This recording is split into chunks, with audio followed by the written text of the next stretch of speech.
প্রথমবার অমরনাথ যাত্রায় ডোমেল গেটের কাছে আমাদের দ্বিতীয় দিন আজ। নতুন দিন, ভরপুর উৎসাহে অপেক্ষমান ভক্ত দর্শনার্থীরা। তবে এই ভিড় যাওয়ার পথে এগিয়ে চলার নয়, ফিরে আসার। রাত থেকেই বৃষ্টি হয়ে চলেছে। প্রকৃতির এই মুখভার রূপ বাবা অমরনাথ যাত্রার দর্শনার্থীদের মনে তৈরি করেছে আশঙ্কার মেঘাচ্ছন্ন অবস্থা। 6 জুলাই আমাদের পারমিশন বা রেজিস্ট্রেশন অনুযায়ী আজকের ডেটে যাত্রা পারমিট ছিল এখনো পর্যন্ত তারিখটা রয়েছে, কিন্তু আমাদের যাত্রাটা হয়নি বা আজকে হচ্ছে না। কারণ আজকে ওই প্রাকৃতিক গোলযোগের কারণে, বৃষ্টির কারণে পাহাড়ের নিয়ম অনুযায়ী চলতে হবে। সেই অনুযায়ী আপাতত এই বাবা অমরনাথজির দর্শন যাত্রা স্থগিত রাখা হয়েছে। আমাদের এই টেন্টের মধ্যে আপাতত এইভাবেই শুয়ে বসে কাটানো আর আশেপাশে একটু ঘোরাঘুরি করে দেখা, এই ছাড়া আর বিশেষ কাজ কিছুই নেই। শুধু অপেক্ষা আর মনের মধ্যে সেই বিশেষ ভালো লাগার মুহূর্তটা চিন্তা করে আরো বেশি করে মনটাকে সতেজ, আশাবাদী রাখা। যাত্রী ব্যস্ততা কমেছে, শুরু হয়েছে কর্মব্যস্ততা। যাত্রীদের বলতে গেলে আসল কাজের কাজ ছাড়া বাকি সব কাজ চলছে স্বাভাবিক ছন্দে। জুতোয় লেগে থাকা যাত্রাপথের ধুলো, কাদা, ময়লা সাফ করে চলেছেন কেউ কেউ, যেন কারোর কোনো তাড়াহুড়ো নেই। আমাদের অবস্থাও তথৈবচ।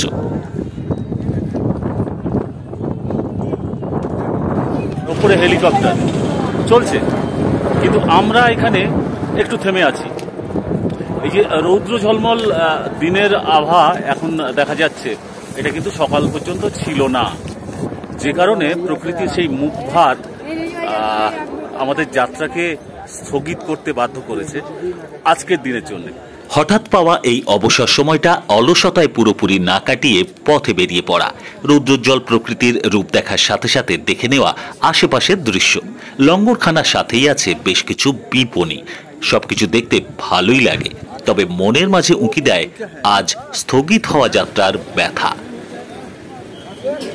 প্রকৃতির এই উজ্জ্বল রূপ সবসময় সবার মনে যে আনন্দ ভালো লাগাবে হয়তো নাও হতে পারে সব সময়। অন্তত এই মুহূর্তে যে যাত্রীরা বালটালে বলতে গেলে একেবারে অবরুদ্ধ অবস্থায় রয়েছেন, আটকে আছেন আজকের জন্য, কিন্তু এখন এই রৌদ্রোজ্জ্বল রূপ দেখে মানে যাত্রীদের একটা মনে হওয়াটাই স্বাভাবিক যে এই রূপটা আগে ছিল না কেন।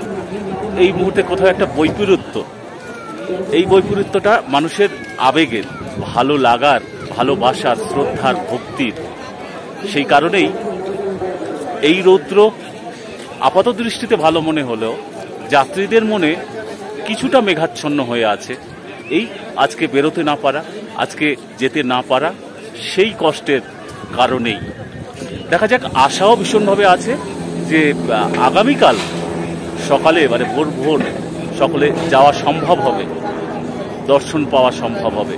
কষ্ট করে আসতে হবে, যেতে হবে, এই মানসিক দৃঢ়তা, ভাবনা, প্রস্তুতি পরে যখন এসে এইভাবে আটকে যেতে হয়, ভীষণ সেটা একটা কষ্টকর জায়গা হয়। কিন্তু আনন্দটাও পাশাপাশি রয়েছে যে আজ হলো না, আগামীকাল হবে। আশাবাদী মন বলে নিশ্চয়ই হবে। ভোলে বাবার ইচ্ছায়, শ্রাইন বোর্ড ও প্রতিরক্ষা বাহিনীর অনুমতি ও ব্যবস্থাপনায় আগামীকাল হবে আমাদের দর্শন যাত্রা। আমরা যাব হেঁটে, কেউ যাবেন ঘোড়ার পিঠে চেপে, আবার কেউ যাবেন হেলিকপ্টারে।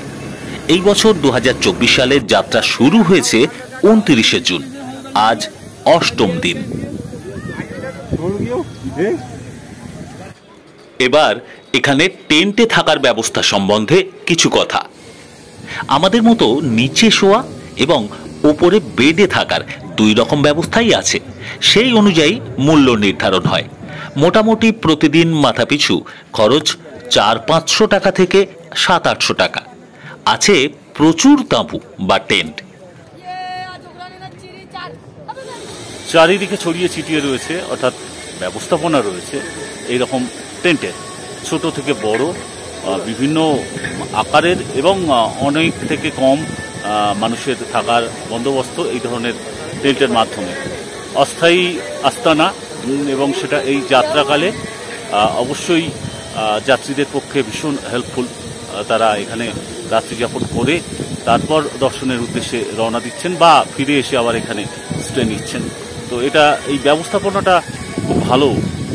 তবে একেবারে বেসিক ফ্যাসিলিটির এই ব্যবস্থাপনা, পরিস্থিতি সাপেক্ষে বাস্তবচিতভাবে নিজেকে অ্যাডজাস্ট করে নিতে হবে, এই মানসিকতায় থাকতে চাইলে তাদের কাছে অবশ্যই কোনো অসুবিধা হবে বলে মনে হয় না।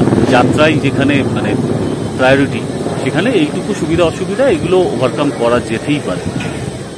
অধিকাংশ ক্ষেত্রেই হয়তো এখানকার ভৌগোলিক কারণে টয়লেট, স্নান ও থাকার জায়গা একটু দূরত্বে অবস্থিত। তবে পরিষ্কার পরিচ্ছন্নতার দিকে নজর দিয়ে স্থানীয় প্রশাসনের কর্মীরা দিনে রাতে নিরন্তর কাজে ব্যস্ত। যাত্রী সুবিধা ও পরিষেবায় এই অমরনাথ যাত্রার সময় থাকে এই রকম আরো অনেক ব্যবস্থা। এখানে একটা ভালো সুবিধা রয়েছে, সম্পূর্ণ নিঃশুল্ক বিনামূল্যে এই ব্যাটারি চালিত গাড়ি, টোটো যেটা প্রচলিত আমরা বলে থাকি, এটা যেমন আছে, বাস পরিষেবা রয়েছে। এগুলোর মাধ্যমে এখান থেকে বালটাল পর্যন্ত, এই ডোমেটিঘাট থেকে বালটাল পর্যন্ত আপ ডাউন মানে সার্ভিসটা রয়েছে। এটা অনেকেরই এর জন্য হেল্পফুল।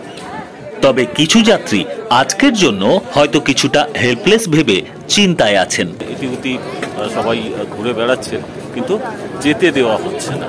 এই ডোমেটিঘাটে অ্যাক্সেস পয়েন্টে সবটি আটকে দেওয়া হচ্ছে। আগামীকালের জন্য অপেক্ষা করছেন সবাই। আপাতত কিছু ইনফরমেশন চাইছেন, তারা প্রত্যেকে ভীষণভাবে সহযোগিতা করছেন, জানাচ্ছেন। যাত্রীদের জন্য ভীষণভাবে একটা সহযোগিতামূলক পদক্ষেপ এখানকার প্রশাসনের, যেটা আর্মি যারাই আছেন দায়িত্বে, তাদের প্রত্যেকের তরফ থেকে রয়েছে। এটা একটা যাত্রীদের কাছেও বড় ভরসার জায়গা। যাত্রাপথে বালটাল বেস ক্যাম্প থেকে 3 কিলোমিটার এগিয়ে আছি আমরা। যাত্রা শুরু করতে একটু সুবিধা হবে এই ভেবে ভালো লাগে। মন ভালো হয়ে যায় আরও এক কারণে, এখানকার প্রাকৃতিক সৌন্দর্য দেখে। পাশেই প্রবাহিত সিন্ধ রিভার। এইরকম অসাধারণ একটা পরিবেশে এমনিতেও ভ্রমণার্থীর মন কোথাও একটা জেগে উঠবে পুণ্যার্থীর সাথে সাথে। বাবা অমরনাথজি দর্শনের সেই প্রচেষ্টার মাঝে এই স্থানীয় এই রূপ, পাহাড় উপরে বরফের আচ্ছাদন, তার সাথে নিচে এই প্রবাহিত নদী, এটা একটা অসাধারণ দৃশ্য।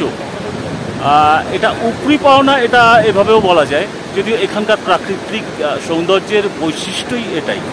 এরকম সুন্দর পরিবেশে মন এমনিই ভালো হয়ে যায়।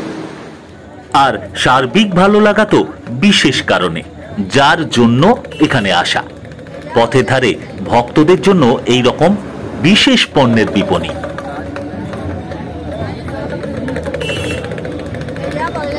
আর প্রতিটা লঙ্গরে আছে এই রকম ভাবে দেবাদিদেবের মূর্তি পূজার ব্যবস্থা।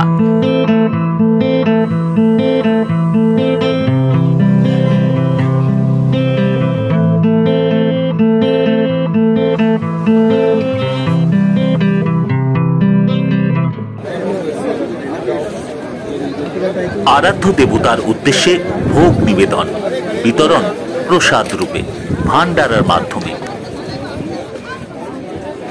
লঙ্গর ভান্ডারা যে নামেই ডাকা হোক প্রচলিতভাবে, এটা আসলে একটা সেবা কাজ। সেবাদাররা মিলে তাদের আর্থিক সামর্থ্য, ব্যয় সমস্ত কিছু দিয়ে এই সেবা কাজটা সম্পন্ন করে থাকেন যাত্রার সমস্ত দিনগুলো যাত্রীদের সুবিধার্থে। লঙ্গরখানা আছে ছোট থেকে বড় বিভিন্ন আকারে, আয়োজনে। ভারতের বিভিন্ন প্রদেশের খাবারের স্বাদ মিলবে এখানে।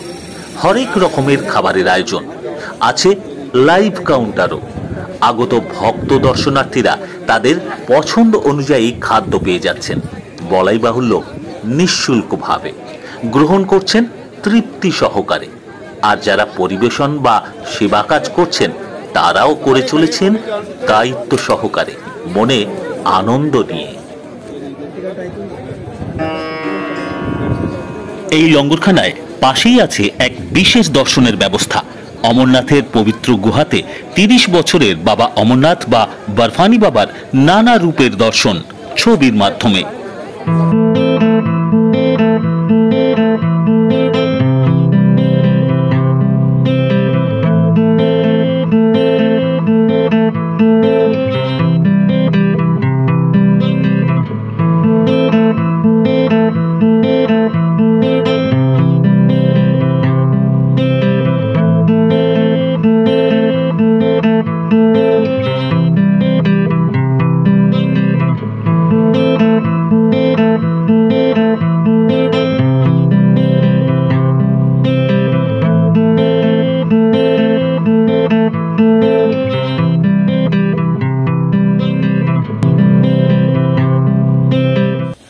এবার আরো একটা জরুরি তথ্য, নিঃশুল্ক হেলমেট ও ক্লকরুম সেবা, যাত্রীদের লাগেজ ব্যাগ বিনামূল্যে রাখার ব্যবস্থা।